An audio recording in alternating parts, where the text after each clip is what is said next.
Girls Talk with Chuzizo and Keza.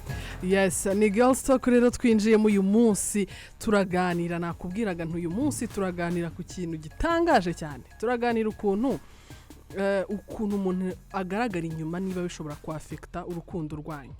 Ni ukuvuga ngo ukuntu umukunzi wawe yiyitaho mu bigaragarira amaso bifite agaciro mu rukundo rwanyu.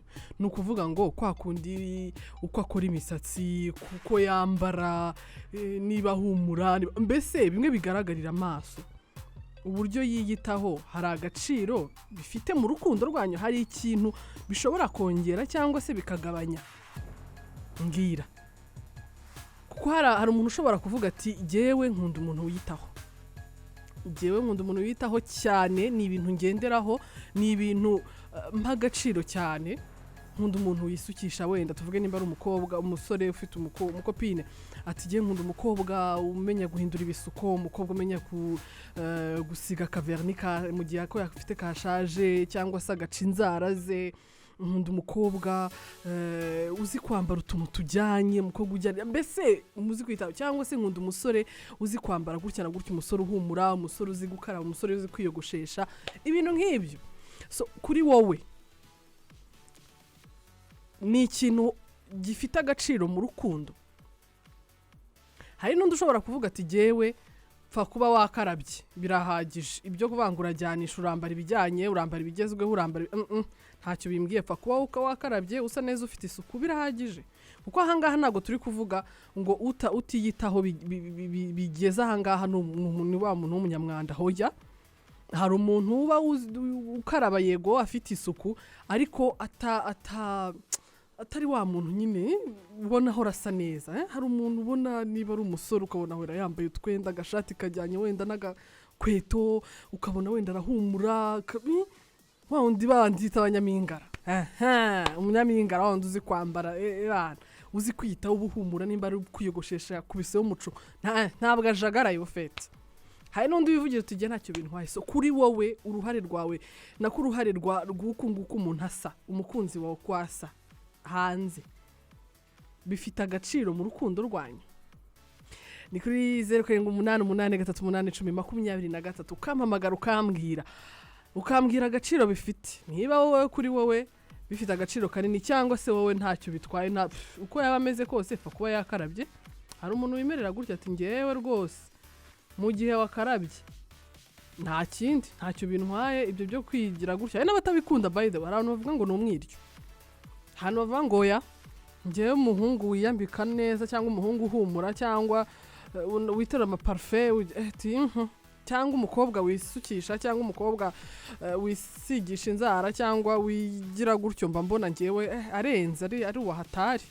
Hari n'ababyanga ngo abakobwa ngo biyitaho bandi basa neza ngo nabanyamugise. Wowe rero urumva uri ku ruhe ruhande? Joseph ati nta gaciro kuri ngewe cyane, kuko ngo naba nakunze umutima we, ntabwo naba mukundiye uburyo yitaho. Ngewe nkunda ibiri imbere.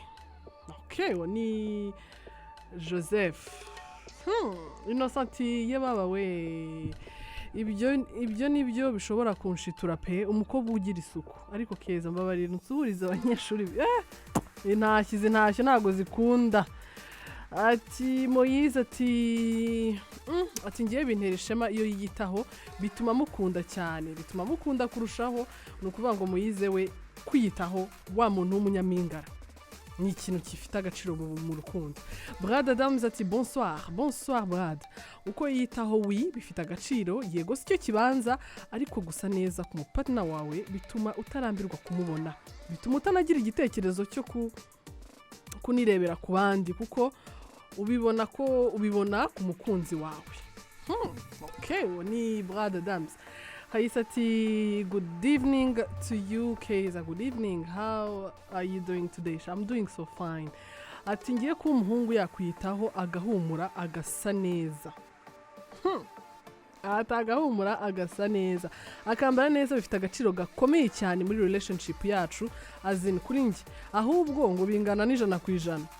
Akuzi kuba ufite umusheri wawe azi kwambara, azi bimubera, yitera agaspray ahumura, azi inyogoshoro inamubera sha, ngo azi no kugira inzara, ngo azi kugira inzara ze kuzigirira isuku ngo biba birenze kuri ngewe kuko ibyo bintu na mbere yuko dukundana ngo tujye kure mbere yuko hazamo no kugira ikindi tugeraho ibyo ni kuba bifite agaciro biri mu bintu bituma mukunda at first sight so it counts a lot kabisa kuko ntabwo nzajya kukwereka inshuti zanjye unuka cyangwa wambaye imyenda idateye ipasi reka ibi nabyo nibyo navugaga umuntu ashobora kuba yakoga akambara ariko akambara ibintu bidateye wenda cyangwa se simbizi ntabwo abantu bose batera imyenda ariko n'udafite ipasi hari ukuntu ufura umwenda ukawanika ukawuraza ahantu karambuka abantu bize muri internet baza ku system ati kuko ntabwo nazajya kwereka inshuti zanjye nuko cyangwa se bambaye imyenda idateye ipasi niyo mpamvu navuze ko bifite agaciro kuko bituma nanjye ubwanjye mba proud y'umukunzi wanjye binatuma erega nanjye nigitaho neza kurushaho kugira ngo nanjye ntamutera complex uwo nguwo yari Raisa wowe rero igitekerezo cyawe hano kuri ibiro ni ikihe mpamagara aka kanya hano kuri mobile app witwa Giselle ati hello Keza mana we nkunda umuhungu yitaho pe uko buriya afite impumuro nziza kandi akeye guhera ku mutwe bituma utifuza gutandukana nawe ariko ntusohokane na wa wundi uva koga ahita akubitamo imyenda ntanasokoze oh god ati sinshaka no kubitekereza uwa wumva abantu bari no kubibazaho ngo uhita wifuza gutaha cyangwa kumwogoshesha no kumuterera ipasi my god Lydia Dams ati bonsoir kwitaho nta gaciro kanini bifite according to me cyane ko someone here kwitaho kwe ari ukwiyogoshesha no kwitera parfum ati I love boss wanjye ariko urumva ko at least ariyogoshesha bakiyogoshesha neza akanitera parfum hari wa undi rero nabyo utabikora yibereye aho ngaho tu aroga yoga kambara akagenda Mamagani kuri 0788381023 umbwire. Allo Kiss FM? Oui. Yeso ndagukunda cyane. Surizo na cyuzuzo. Urakoze cyane. Witwa ndese mama? Banja Claudine. Claudine uherereye ahagana he? Uherereye Kanombe. Uherereye Kanombe. Claudine. Wowe umukunzi wiyitaho cyane kwitaho ku mukunzi wawe hari agaciro bifite cyangwa yashobora kuniyo yaba yoga gusa yiyogoshesha bihagije koko cyane guhera ku mutwe kugeza ku rwara uba wundi ebana w'umunyamongara nyine uhumura imyenda ijyanye n'uko hari umva oya okay inyogosho cyane ukunda inyogosho yihese umuntu yogoshesha gute agashyiramo udushesheri ku mutwe nyine wamureba nyine ukabona arasa neza ku gahanga wandi ushyiramo utuntu tw'utuwevze cyangwa uturongo cyane uko myambarire ukabona yajyanishije nta bintu by'akajagari sawa ndagukunda cyane suhuriza cyuzuzo urakoze cyane ndamusohoza uko umukunzi wawe yiyitaho uko mu bigaragarira amaso ni ikintu gifite agaciro mu rukundo ruvuga ngo wa muntu uzi kwiyogoshesha wa muntu uzi kwambara neza wa muntu uzi kujyanisha wa muntu uzi kwisukisha niba byashaje cyangwa se gucisha inzara utuntu nk'utwo two kwiyitaho birenze ni ibintu bifite agaciro mu rukundo rwanyu Jerome ati ngo n'ubundi ujya kumukunda uzi ikintu umukundiye imyambarire si ngombwa ashobora no kwambara neza nta suku yigirira agaciro wakwiye kukamuha igihe cyose utagendeye ku myambarire cyangwa se n'ibindi ubona akora ngo ubundi umuntu niwe wihesha agaciro nkunda nkukunde ubundi bindi bize nyuma ngo ni Jerome Kiss FM allo yes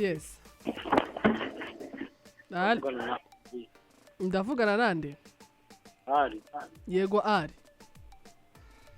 njyewe mbona wiyitaho cyane birenze nuko mbishaka wapi wowe ukunda umeze ute ujya wa wundi ufite ubwiza karemano ubundi nawe ntago ari uko aba yabuhinduye ariko oya wishyiraho inzara agatera amahina akisokoza wapi oya ntabwo ngiye navuze ko ari uwihindura uko atari oya n'uwiyitaho akamenya nimba ari imyenda yambaye arajyanisha nimba ari urukweto yambaye wenda ruba ruhanaguye wa muntu w'umunyamingara nyine ntabwo navuze uwihindura uko atari cyangwa uwitukuza oya wa wundi wiyitaho cyane kwa kundi umuntu ashobora kumubona mu muhanda agatavuga umva nta n'umuntu umuzi akavuga turiya muntu yitaho uriya mukobwa yitaho pe uwo niwe nshaka nanjye.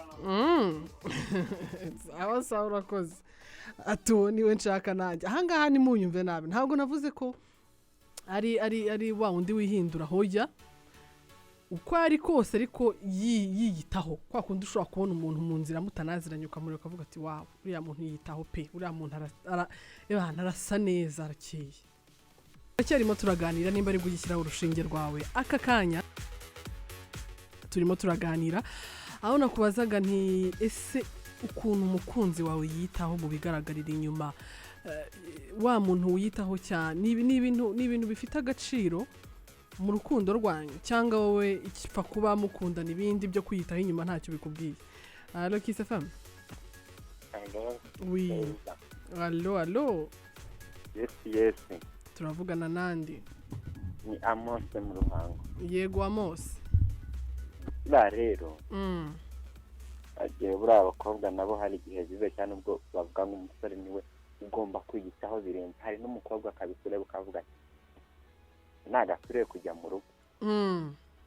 Uwo mukobwa asaba ameze ati bitewe n'uburyo yitwara ugasanga nawe niyigitaho ni nk'umuntu ufite umusatsi wagira ngo awurunda mu ivu ugasanga kabisa nawe ntakeye ntabwo afite isuku kuri we nyine. Ayo kuvuga abasore yego nabo bagomba kwishyira ku cyangwe ukabona ko ari umusore ukeye wambara neza nde. Okay. Wambara neza. Warangiye harimo umusore ndeba mugenzi wanjye nkavuga ati nge. Na umukobwa we. Wowe witaho niwe sawa. Urakoze cyane. Kabisa pe. Ati umuntu wiyitaho niwe sawa. Ati ntabwo ushobora kubona umukobwa ngo hari umukobwa ushobora kubona ukavuga uti none se uyu nguyu bitebye. Uyu nguyu arasate ameze ati. By the way, umusore witwa Okama ni mwe mu ba upcoming artist afite indirimbo nshyashya nziza cyane yise Pucuri. Reka nkuri kubanza uyumve ndagaruka mu kanya tuganira.